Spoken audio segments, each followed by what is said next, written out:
Assalamualaikum warahmatullahi wabarakatuh. Halo teman-teman, perkenalkan nama saya Leni Lopita dari Prodi S1 Farmasi semester 5, Sekolah Tinggi Teknologi Industri dan Farmasi Bogor. Di sini saya akan mempresentasikan materi tentang produksi vaksin COVID-19 di Indonesia guna memenuhi tugas mata kuliah mikrobiologi farmasi. Selamat mendengarkan. Virus COVID-19. Coronavirus 2019 atau COVID-19 adalah penyakit saluran pernapasan dan pembuluh darah yang menular yang disebabkan oleh sindrom pernapasan akut pada coronavirus 2 SARS-CoV-2. Pertama kali diidentifikasi di Wuhan, China. Ini telah menyebabkan pandemi yang sedang berlangsung. Yang selanjutnya yaitu ada sifat COVID-19. Sifat COVID-19 mempunyai 4, yaitu virus corona sensitif dengan cuaca panas.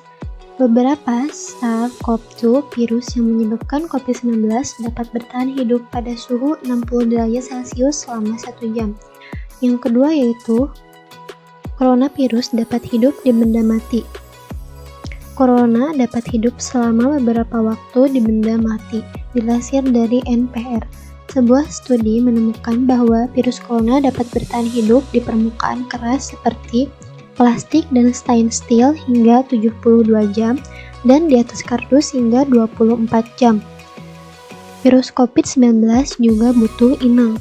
Corona membutuhkan inang atau benda hidup seperti manusia untuk bisa bertahan hidup lebih lama. Menurut Profesor Dr. Amin Subardjo, seorang pakar virus lembaga Eichmann, virus ini tidak bisa hidup sendiri hingga untuk bereplikasi dan dia bisa membutuhkan sel hidup. Berbeda dengan bakteri, jika kita cemplungkan dalam sirup, dia bisa tumbuh. Yang terakhir yaitu penyebaran corona tidak mengenal suhu. Bentuk COVID-19. Bentuk COVID-19 yaitu virus COVID-19 berbentuk bola runcing, virus COVID-19 berbentuk paku-pakuan, virus COVID-19 memiliki lapisan yang tebal, virus COVID-19 menempel pada protein atau inti sel. Yang selanjutnya yaitu cara penularan COVID-19. Cara penularannya tidak sengaja menghirup percikan ludah dari bersin atau batuk penderita COVID-19, memegang mulut atau hidung tanpa mencuci tangan terlebih dahulu setelah menyentuh benda yang terkena cipratan air liur penderita COVID-19. Juga kontak jarak dekat dengan penderitanya COVID-19, misalnya bersentuhan atau berjabatan tangan.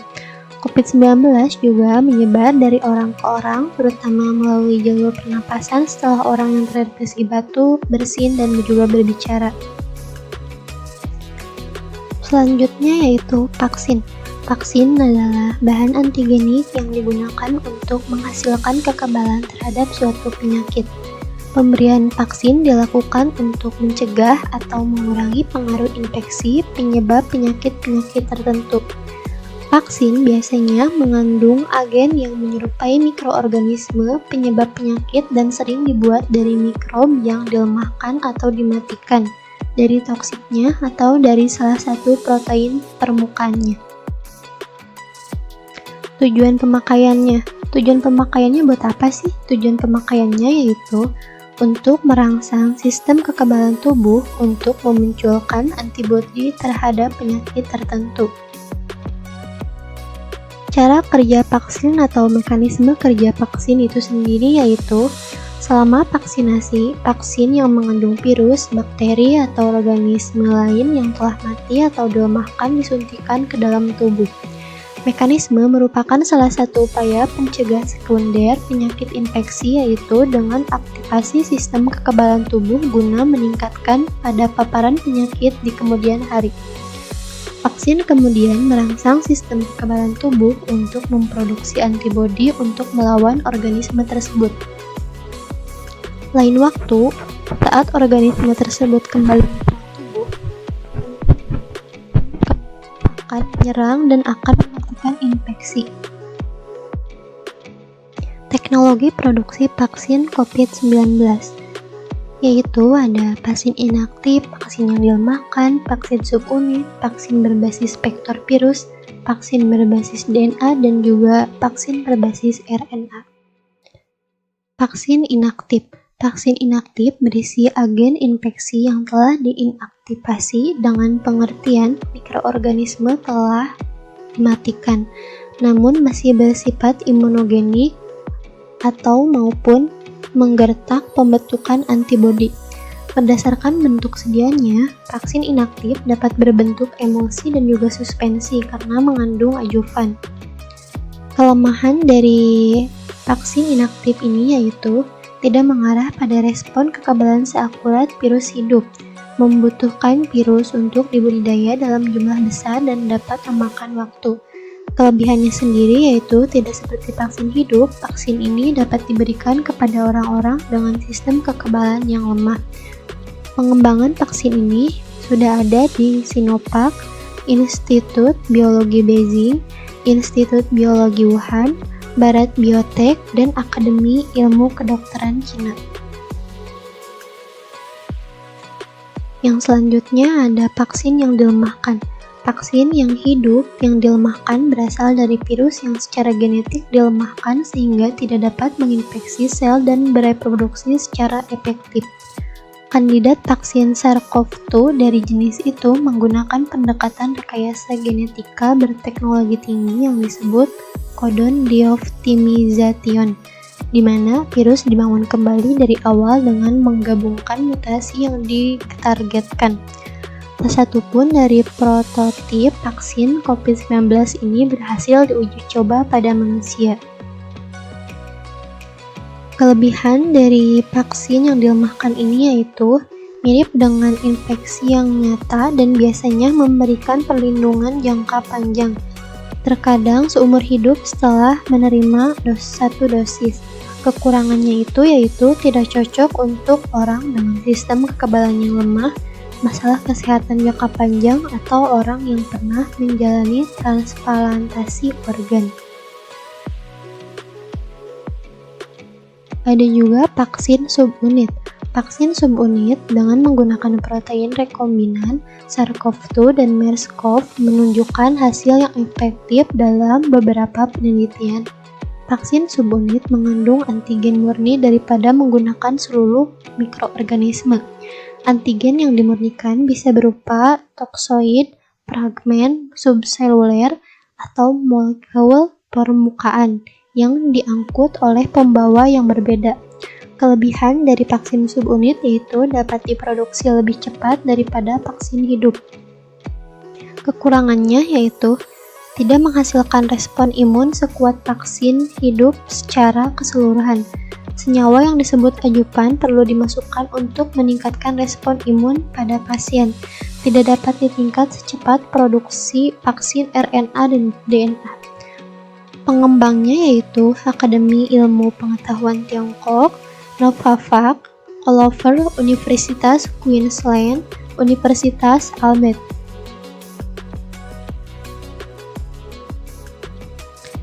Vaksin berbasis vektor virus. Vaksin berbasis vektor virus dikembangkan menggunakan vektor yang telah terbukti profil keamanannya, sehingga mampu menghasilkan dan melepaskan antigen imunogenik dari sel yang terinfeksi selama periode tertentu. Vaksin berbasis DNA. Teknologi pengembangan vaksin menggunakan asam nukleat atau vaksin DNA untuk SARS-CoV-2 telah dilakukan oleh sejumlah perusahaan di seluruh dunia. EIV Innovation, Influ Initiative Innovation, dan KNIH The Korea National Institute of Health bekerja sama dengan CEPI, Coalition for Academic Preparedness Innovation, untuk menguji keamanan dan imunogenitas vaksin DNA Inno 480 dalam sejumlah uji klinis di Korea Selatan. Nomor uji klinis yaitu NCT 04336-416. Sementara itu, CureVac dan Moderna atau NIH mengembangkan vaksin menggunakan mRNA, dan kandidat vaksin mRNA 1273 dari Moderna sedang dalam tahap perekrutan partisipan sejak Maret 2020 dengan nomor uji klinis yaitu NCT 04283461. Kelebihan dari vaksin berbasis DNA ini yaitu cepat dan relatif murah untuk diproduksi dalam jumlah banyak, tidak memerlukan pembekuan dalam penyimpanan dan pengangkutan, mudah untuk beralih ke gen atau virus yang berbeda setelah dapat digabung. Kekurangannya yaitu membutuhkan ajupan untuk respon yang baik. Pengembang dari vaksin basis DNA ini yaitu Cadila Healthcare dan Genexin Consortium. Vaksin berbasis RNA. Vaksin RNA adalah vaksin yang disuntikan ke dalam tubuh hanyalah instruksi genetik untuk membuat protein virus seperti protein spike. Sel-sel di tubuh menerima kemudian menggunakan instruksi untuk membuat protein di dalam tubuh agar sel-sel kekebalannya dapat melihat dan meresponnya. Kelebihan dari vaksin berbasis RNA ini adalah tidak diperlukan virus untuk membuat vaksin, memangkas waktu produksi dibandingkan dengan vaksin konvensional. Kekurangannya tidak menghasilkan respon imun yang kuat dibanding dengan virus utuh dan membutuhkan bahan pembantu. Pengembang dari basis RNA yaitu Biotech, Imperial College London, dan Akademik Ilmu Militer Tentara Pembebasan Rakyat atau Bioteknologi Walvac.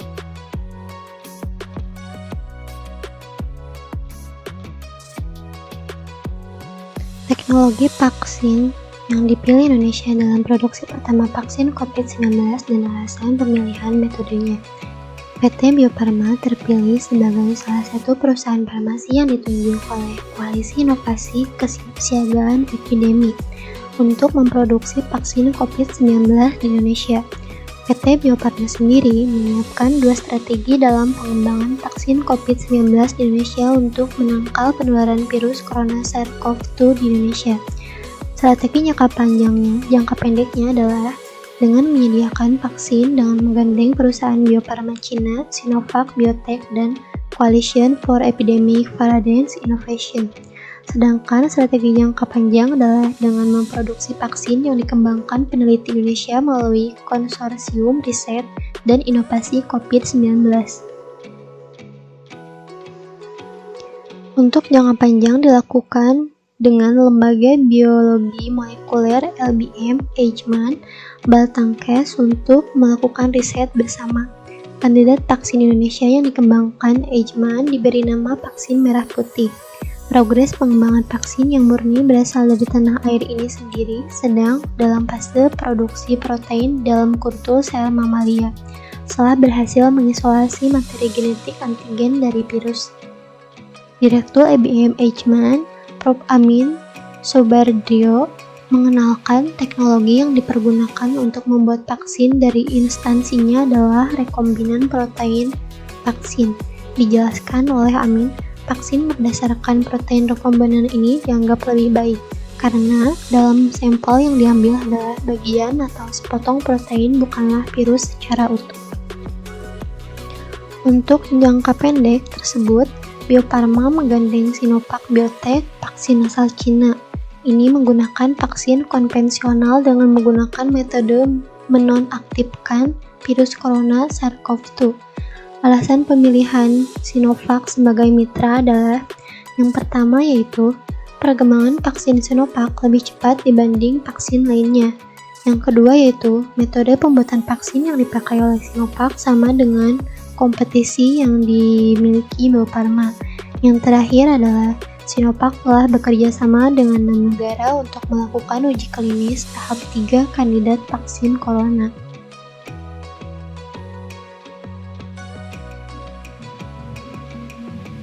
Ingat 3M ya.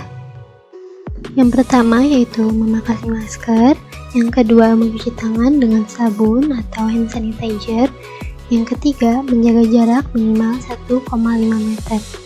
Mungkin itu saja materi yang bisa saya sampaikan, semoga bermanfaat. Terima kasih.